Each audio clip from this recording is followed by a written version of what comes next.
Hello everyone, आज हम कुछ बहुत इम्पोर्टेंट बात करने जा रहे हैं। मेरे पास अक्सर ऐसे बहुत से पेरेंट्स आते हैं जो आके ये बोलते हैं कि मेरा बच्चा सुपरमार्केट में जाता है या किसी ग्रोसरी स्टोर में जाता है और जाते ही किसी एक चीज को पकड़ लेगा और बहुत ज्यादा रोना, चिल्लाना या जमीन पे लेटना शुरू कर देता है।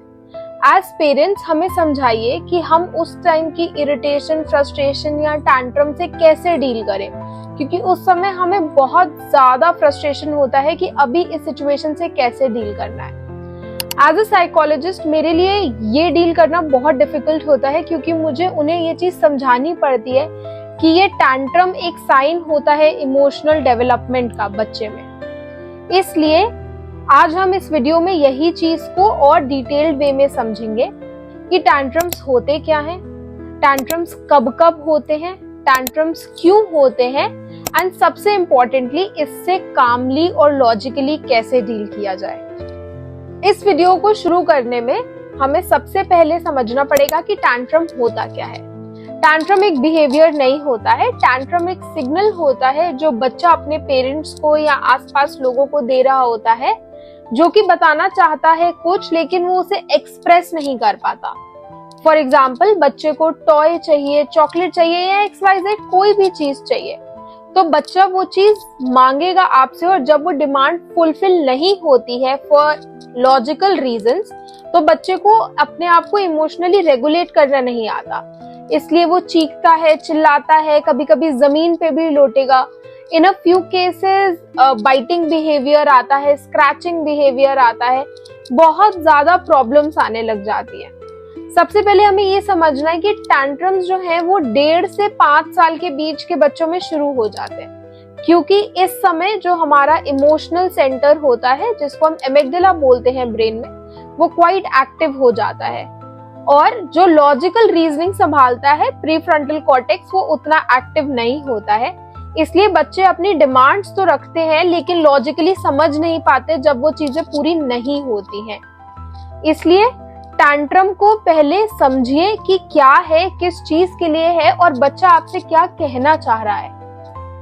एक बहुत कॉमन मिथ है टैंट्रम्स के बारे में, जो कि लोग सोचते हैं कि ये एक ड्रामा होता है जो बच्चा करता है किसी भी चीज को पाने के लिए, या फिर अगर हम इसकी डिमांड्स को फुलफिल कर देंगे तो ये बच्चा नखरे वाला बन जाएगा, बहुत ड्रामेबाज बन जाएगा और इसे लगेगा ये हमसे कुछ भी करा सकता है। बट ऐसे नहीं होता है। जब भी हम बच्चे की फीलिंग्स को डिनाई करते हैं या मना करते हैं कि ये तुम्हें नहीं मिलेगा या इग्नोर करते हैं, तो हम उसकी इमोशनल प्रोसेसिंग को और स्लो बना देते हैं, उसके इमोशनल रेगुलेशन को और धीरे कर देते हैं। तो इससे हम बच्चे को नखरे वाला या ड्रामेबाज नहीं बना रहे हैं, हमें एक्चुअली बच्चे को इमोशनली अवेयर और सिक्योर्ड फील कराना है। अब बात करते हैं कि टैंट्रम होता कब कब है। टैंट्रम बच्चों में छोटे से ही शुरू हो जाता है, 1.5 साल से जब वो करीब करीब चलना शुरू करते हैं या कोई चीजें डिमांड करने लग जाते हैं, तब शुरू हो जाता है। और जब भी आप उनकी चीजों को डिनाई करेंगे, क्योंकि हम एज पेरेंट्स उन्हें हर चीज नहीं प्रोवाइड कर सकते हैं, तो हम कभी कभी कुछ चीजों के लिए मना भी करते हैं या नहीं दिलाते हैं। उस समय बच्चा बहुत ज्यादा चिड़चिड़ा जाता है, बहुत इरिटेट हो जाता है, क्योंकि उसे समझ में नहीं आ रहा होता है कि उसकी डिमांड फुलफिल क्यों नहीं हो रही है। इस समय पे टैंट्रम का आना, जिसमें कि जो बैड बिहेवियर होता है या जिसे हम बोलेंगे अनडिजायर्ड बिहेवियर है, जो हम नहीं चाहते हैं, वो आ जाता है बच्चे में। अब आता है मेन पार्ट कि टैंट्रम से डील कैसे करना है। टैंट्रम से डील करने के लिए सबसे पहला स्टेप है कि एज पेरेंट्स आपको काम रहना है। आई नो ये बहुत डिफिकल्ट है, दिस इज समथिंग जो कि मुझे आपसे नहीं भी डिमांड करना चाहिए, बट एक्चुअली जब भी किसी ग्रोसरी स्टोर या कहीं मार्केट में या इवन घर पे भी बच्चा टैंट्रम शो कर रहा है, आप काम डाउन रहिए, आप शांत रहिए। पहले बच्चे के बिहेवियर को नोटिस करिए, देखिए वो मांग क्या रहा है, किस चीज पे उसका फोकस है, और उसके बाद नेक्स्ट स्टेप लीजिए। जो नेक्स्ट स्टेप होता है वो होता है कि आप बच्चे के आई लेवल पर आइए और उसकी फीलिंग्स को वैलिडेट करिए। फॉर एग्जाम्पल, आप बच्चे की हाइट पे जाइए, उसकी आंख में देखिए और बच्चे को बोलिए कि मैं समझ सकता हूँ कि व्हाट यू आर फीलिंग और I will try to help you out और I will try to help you get out of this. आप पहले बच्चे की फीलिंग्स को वैलिडेट करिए ताकि बच्चे को लगे कि हाँ, मेरे मम्मी पापा या जो भी केयर गिवर है वो समझ रहा है what I am going through. Third level पे जाइए। थर्ड लेवल पे आप बच्चे के इमोशन को लेबल करिए। जैसे, मुझे पता है कि तुम बहुत ज्यादा गुस्से में हो क्योंकि तुम्हें चॉकलेट नहीं मिली। जब आप उस इमोशन को लेबल कर देंगे जैसे सैडनेस या एंगर, तब बच्चे का प्रोसेसिंग थोड़ा सा बढ़ने लग जाता है। वो समझने लग जाता है कि हाँ, अच्छा, मैं अभी ये चीज फील कर रहा हूँ, और उसका दिमाग उस चॉकलेट से या XYZ जो भी चीज उसे चाहिए उससे डाइवर्ट हो जाता है फॉर सम टाइम। इसके बाद आप अपनी बाउंड्री क्लियर करिए, प्यार से लेकिन फर्मली बाउंड्री क्लियर करिए कि मुझे पता है कि तुम्हें बहुत गुस्सा चढ़ रहा है कि तुम्हें चॉकलेट नहीं मिल रही, लेकिन अभी चॉकलेट नहीं मिलेगी। टिल द टाइम आप खाना नहीं खा लेते आपको चॉकलेट नहीं मिलेगी, या फिर आपको ये पर्टिकुलर चीज एक एज के बाद मिलेगी, या फिर कोई टॉय है जो उसको चाहिए एंड आपको लग रहा है कि उसके पास ऑलरेडी वैसे बहुत ढेर सारे टॉयज हैं, तो बोलिए कि ये टॉय अभी आपको नहीं मिलेगा क्योंकि ऐसे बहुत से टॉयज आपके पास घर पर हैं और हम घर पे जाके डिसाइड करते हैं कि हमें और टॉयज की जरूरत है या नहीं है।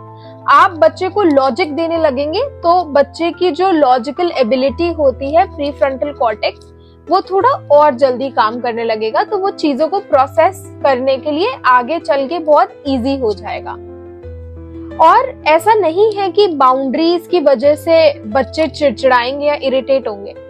उस टाइम के लिए उन्हें बहुत अजीब लगेगा और वो डिमांड भी करेंगे, लेकिन लेटर इन लाइफ बाउंड्रीज बच्चों को सिक्योर बनाती है। वो आगे चल के अपनी बाउंड्रीज को भी बहुत अच्छे से दूसरे लोगों के सामने रख पाएंगे।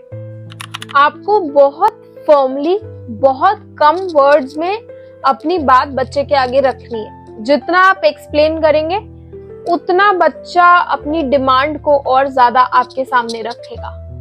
अब हम एक ऐसी सिचुएशन पे पहुंच चुके हैं जहां टैंट्रम खत्म हो गया है। अब जब टैंट्रम खत्म हो गया तो आपको अपने बच्चे से बात कैसे करनी है?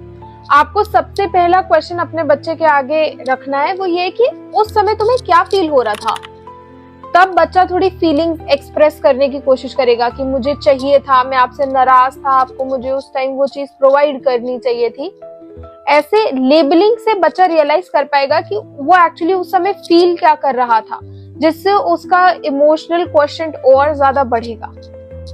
दूसरा क्वेश्चन जो आप उसके सामने पुट फॉरवर्ड करेंगे कि मुझे पता था कि तुम बहुत ज्यादा सैड हो या डिप्रेस्ड हो या एंगर में थे, लेकिन मुझे बहुत अच्छा लगा कि जब मैंने तुमसे बात करी तो तुमने वो चीज सुनी।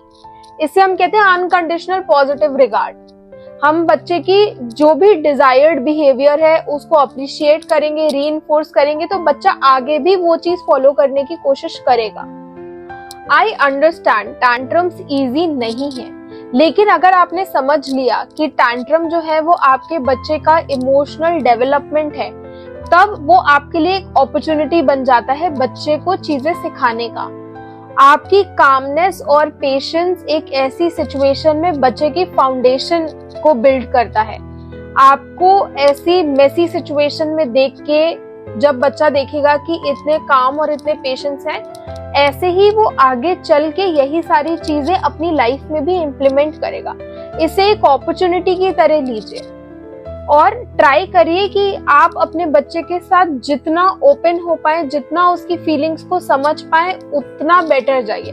उसके हर डिजायर्ड बिहेवियर को पॉजिटिवली रीइंफोर्स करिए, पॉजिटिव रिगार्ड दीजिए और बहुत तारीफ करिए। अगर आपको ये वीडियो अच्छी लगी हो और आप ऐसी ही और भी वीडियोस चाहते हो पेरेंटिंग से रिलेटेड, तो इस चैनल को जरूर से सब्सक्राइब करें। Thank you.